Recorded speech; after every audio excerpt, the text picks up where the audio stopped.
ಅಂತೇಳಿ ರಾಷ್ಟ್ರೀಯ ವಿಜ್ಞಾನ ದಿನ ಅಂದ್ರೆ ಡಾಕ್ಟರ್ ಸಿ.ವಿ. ರಾಮನ್ ರವರ ನೆನಪಿಗೋಸ್ಕರ ಈ ಒಂದು ರಾಷ್ಟ್ರೀಯ ವೈಜ್ಞಾನಿಕ ದಿನವನ್ನು ನಾವು ಆಚರಿಸ್ತಾ ಇದ್ದೇವೆ. ನಾವು ಸಿ.ವಿ. ರಾಮನ್ ರವರ ಬಗ್ಗೆನೂ ಬಹಳಷ್ಟು ತಿಳ್ಕೊಳ್ಬೇಕು.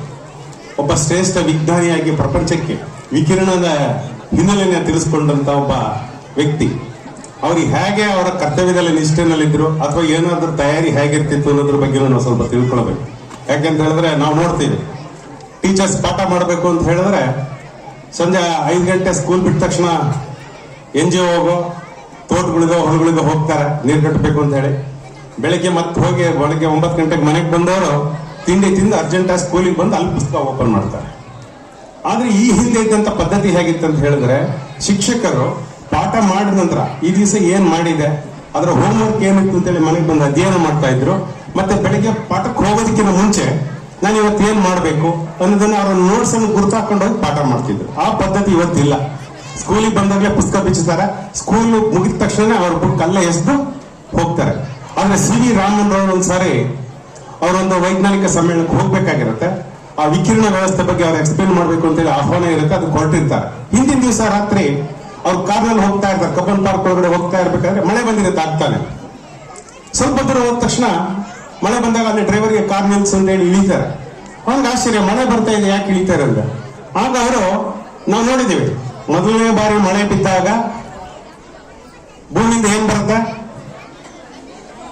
ಒಂದ್ ರೀತಿ ಹುಳುಗಳು ಹೊರಗೆ ಬರುತ್ತೆ, ನೋಡಿದೀರಾ, ಮಳೆ ಹುಳು ಅಂತೇಳಿ ಅದನ್ನ ಇಟ್ಕೊಳ್ತಾರ ಅವರು. ಆಗ ಅಲ್ಲಿಂದ ಡ್ರೈವರ್ ಕೇಳ್ತಾರೆ, ಏನ್ ಸರಿ ತಗೊಳ್ತೀರಿಂದ, ನೋಡಪ್ಪ ನಾನು ಅಲ್ಲಿ ವಿಕಿರಣ ವ್ಯವಸ್ಥೆ ಬಗ್ಗೆ ಪಾಠ ಮಾಡಬೇಕಾಗಿದೆ, ಆ ರೆಕ್ಕೆಗಳಿದೆಯಲ್ಲ ಅದರಲ್ಲಿ ತೋರಿಸ್ತಕ್ಕಂಥ ವಿಕಿರಣಗಳನ್ನು ನಾನು ಪ್ರಾಕ್ಟಿಕಲ್ ಆಗಿ ಎಕ್ಸ್ಪ್ಲೈನ್ ಮಾಡಿದ್ರೆ ಮಕ್ಕಳಿಗೆ ಅರ್ಥ ಆಗುತ್ತೆ ಅಂತ ಹೇಳಿ ನೀವು ಆ ಹುಳುಗಳ ರೆಕ್ಕೆಯನ್ನು ಇಟ್ಕೊಂಡು ನೋಡಿ, ಅದು ವಿಕಿರಣ ವ್ಯವಸ್ಥೆಯನ್ನ ನಮಗೆ ಸೂಚಿಸುತ್ತೆ. ಆ ರೀತಿಯಾಗಿ ಅಭ್ಯಾಸ ಮಾಡಬೇಕು ಅಥವಾ ಹೇಳಬೇಕು ಅಂದಾಗ ಹಿಂದಿನ ದಿವಸ ಅದನ್ನ ತಲೆಯಾಗಿ ಇಟ್ಕೊಂಡು ಮಾಡ್ತಂತ ಒಬ್ಬ ವ್ಯಕ್ತಿ ಸಿ.ವಿ. ರಾಮನ್ ರವರು. ನೋಬೆಲ್ ಪ್ರಶಸ್ತಿಯನ್ನು ಪಡೆದು ನಮ್ಮ ಭಾರತಕ್ಕೆ ಒಂದು ಒಳ್ಳೆಯ ಹೆಸರನ್ನು ತಂದವರು. ಅವರ ಆವಿಷ್ಕಾರಗಳು ಸಾಕಷ್ಟಿದೆ. ಅದೇ ರೀತಿಯಾಗಿ ನಾವು ಹೇಳ್ತಾ ಹೋದ್ರೆ ನಮ್ಮಲ್ಲಿ ಇರ್ತಕ್ಕಂಥ ಮೂಢನಂಬಿಕೆಯನ್ನು ಹೊರದಾಡಿಸೋದ್ರಲ್ಲಿ ಹುಲಿಕಲ್ ನಟರಾಜರು ಸಿದ್ಧಹಸ್ತರಾಗಿದ್ದಾರೆ. ಸಾಕಷ್ಟು ಪ್ರೋಗ್ರಾಮ್ಗಳನ್ನ ನಾವು ದಿನ ಪೇಪರ್ ನಲ್ಲಿ ನೋಡಿದ್ರೆ ಹುಲಿಕಲ್ ನಟರಾಜರು ಇಲ್ಲಿ ಹೋಗಿದ್ರು ಪೌಡ ರಹಸ್ಯವನ್ನು ಬಯಲು ಮಾಡೋದು ಅಂತ. ಅವ್ರು ಇವತ್ತು ಹಾಕಿ ಚಾಲೆಂಜ್ ಅನ್ನು ಸ್ವೀಕಾರ ಮಾಡಕ್ಕೆ ಯಾರು ಮುಂದೆ ಬರ್ತಾ ಇಲ್ಲ. ಹೌದು, ನಾನಿವತ್ತು ನಿಮ್ಮನ್ನ ಏನಾದ್ರೂ ಪೌಡ ಇದ್ರೆ ಹೇಳಿ ಅದನ್ನ ಬಂದು ಬಯಲಿಗೆ ಎಳಿತೀನಿ ಅಂತ ಹೇಳಿದ್ರೆ, ಇಲ್ಲ ಬನ್ನಿ ನೋಡೋಣ ನನ್ನ ತಾಕತ್ತಿದ್ರೆ ನಾನು ಮಾಡೋ ಪೌಡ ನೀವು ಶೋಧಿಸಿ ಅಂತ ಹೇಳೋದು ಇವತ್ತು ಯಾವ ಪೌಡ ಪುರುಷರು ಮಾಡ್ತಾ ಇಲ್ಲ ಅಂತ ರೀತಿಯಲ್ಲಿ.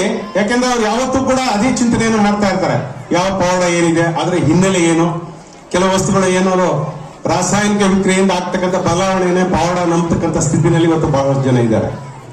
ನಾವು ನೋಡ್ತೇವೆ ಕೆಲವು ಮಿಷನರೀಸ್ನವರು ಮೊನ್ನೆ ಹುಳಿಯಾರ ಭಾಗದಲ್ಲಿ ಹೋದಾಗ ಒಂದು ಫೋಟೋಗಳಲ್ಲಿ ಒಂದು ಪೌಡರ್ ಬಿಡಿಸ್ತಕ್ಕಂಥದ್ದು ನೋಡಿ, ನಿಮ್ ದೇವ್ರ ಫೋಟೋ ಸುಟ್ಟೋಗ್ಬಿಡುತ್ತೆ ಅನ್ನೋದು. ಆ ರಾಸಾಯನಿಕ ಕ್ರಿಯೆಯಿಂದ ಫೋಟೋ ಸುಟ್ಟೋಗೋದು ಸಹಜ, ಆ ಜನಕ್ಕೆ ಗೊತ್ತಾಗ್ತಾ ಇರ್ಲಿಲ್ಲ. ಆದ್ರೆ ನಮ್ ಫೋಟೋ ನೋಡಿ ಸುಟ್ಟೋಗಲ್ಲ ಅಂತ ಹೇಳೋದು. ಅದಕ್ಕೆ ಆ ವಿಕಿರಣದ ಆ ರಾಸಾಯನಿಕ ಮಿಶ್ರಿತ ಪೌಡರ್ ಹಾಕ್ತಾ ಇರ್ಲಿಲ್ಲ. ಅಂದ್ರೆ ಜನಗಳಲ್ಲಿ ಮೂಢನಂಬಿಕೆ ಇದೆ. ಆ ಮೂಢನಂಬಿಕೆಯನ್ನ ನಾವು ಎನ್ಕ್ಯಾಶ್ ಮಾಡ್ಕೋ ಅನ್ನೋ ದೃಷ್ಟಿಯಿಂದ ಆ ಕೆಲಸವನ್ನು ಮಾಡ್ತಿದ್ರು. ಆದ್ರೆ ಹುಲಿಕಲ್ ನಟರಾಜನವರು ಆ ಯೋಚನೆಯನ್ನ ಮಾಡ್ಕೊಂಡು ಅದು ಯಾವುದೇ ಧರ್ಮದವರು ಮೂಢನಂಬಿಕೆಗಳಿಂದ ಹೊರತುಪಡಿಸಬೇಕು, ಅವ್ರನ್ನ ಹೊರತರಬೇಕು ಅಂತ ಅವಿರತ ಪ್ರಯತ್ನ ಮಾಡ್ತಾ ಇದ್ದಾರೆ. ಅವ್ರಿಗೆ ಯಶಸ್ವಿ ಆಗಿದೆ, ಇನ್ನೂ ಆಗ್ಬೇಕಾಗಿದೆ. ಯಾಕೆಂದ್ರೆ ಯಾವುದೇ ಒಂದು ದೊಡ್ಡ ಮರನೇ ಆಗ್ಲಿ ದೊಡ್ಡ ಬಂಡೆನೇ ಆಗ್ಲಿ ಒಂದೇ ದಿವಸದಲ್ಲಿ ಒಂದೇ ಏಟಿಗೆ ಹೊಡೆದಾಕಕ್ಕಾಗಲ್ಲ. ಸ್ವಲ್ಪ ಸ್ವಲ್ಪ ಹಾಕ್ತಾ ಇದ್ರೆ ಒಂದಲ್ಲ ಒಂದ್ ದಿವಸ ದೊಡ್ಡ ಮರನು ಧರೆಗೆ ಉರುಳುತ್ತೆ, ಹಾಗೆ ದೊಡ್ಡ ಬಂಡೆನೂ ಕೂಡ ಚೂರಾಗುತ್ತೆ. ಆ ಪ್ರಯತ್ನದಲ್ಲಿ ಹುಲಿಕಲ್ ನಟರಾಜರ ಶ್ರಮ ನಿಜಕ್ಕೂ ಕೂಡ ಶ್ಲಾಘನೀಯ.